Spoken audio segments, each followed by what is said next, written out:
ಪಂಚಮಸಾಲಿ ಹೋರಾಟಗಾರರ ಮೇಲಿನ ಲಾಠಿ ಚಾರ್ಜ್ಗೆ ರೇಣುಕಾಚಾರ್ಯ ಆಕ್ರೋಶ ವ್ಯಕ್ತಪಡಿಸಿದ್ದಾರೆ.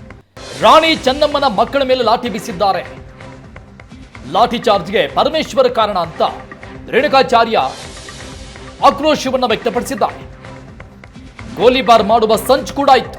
ಪಾಕ್ ಪರ ಕೂಗಿದವರ ಮೇಲೆ ಲಾಠಿ ಚಾರ್ಜ್ ಮಾಡಿದ್ರ ಅಂತ ಪ್ರಶ್ನೆ ಮಾಡಿದ್ದಾರೆ. ಹೀಗಾಗಿ ಸಿಎಂ ಪಂಚಮಸಾಲಿ ಸಮುದಾಯದ ಕ್ಷಮೆ ಕೇಳಬೇಕು ಅಂತ ಆಗ್ರಹಿಸಿದ್ದಾರೆ ಎಂಪಿ ರೇಣುಕಾಚಾರ್ಯ. ಬೆಳಗಾವಿ ಕಿತ್ತೂರಾಣಿ ವೀರರಾಣಿ ಕಿತ್ತೂರಾಣಿ ಚೆನ್ನಮ್ಮನ ನಾಡಿನಲ್ಲಿ ಚೆನ್ನಮ್ಮನ ವಂಶಸ್ಥರ ಮೇಲೆ ಲಾಠಿ ಪ್ರಹಾರ, ಅಮಾಯಕರ ಮೇಲೆ ನೂರಾರು ಜನ ಅಮಾಯಕರ ಮೇಲೆ ಲಾಠಿ ಪ್ರಹಾರ, ಬೆನ್ನು ಮೂಳೆ ಕಾಲು ಮೂಳೆ ಮುರಿದು ಆಸ್ಪತ್ರೆಗೆ ಸೇರಿದ್ರೆ ಇನ್ನು ಕೆಲವ್ರನ್ನ ಆಸ್ಪತ್ರೆ ಸೇರಿಸೋಕ್ಕೂ ಅವಕಾಶ ಕೊಟ್ಟಿಲ್ಲ. ಈ ಘಟನೆಗೆ ನೇರವಾಗಿ ಪರಮೇಶ್ವರ ಕಾರಣ.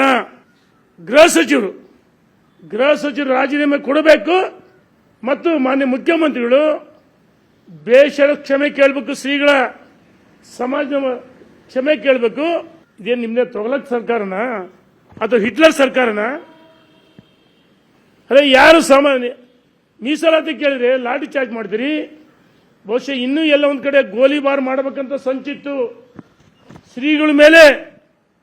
ಯಾಕಂದ್ರೆ 7 ಹಂತದಲ್ಲಿ ಹೋರಾಟ ಆಗಿದೆ. ಏನು ಇವತ್ತು ಹೋರಾಟ ಮಾಡ್ತಾ ಇದಾರ? ಇವತ್ತು ಎಲ್ಲ ಒಂದ್ ಕಡೆ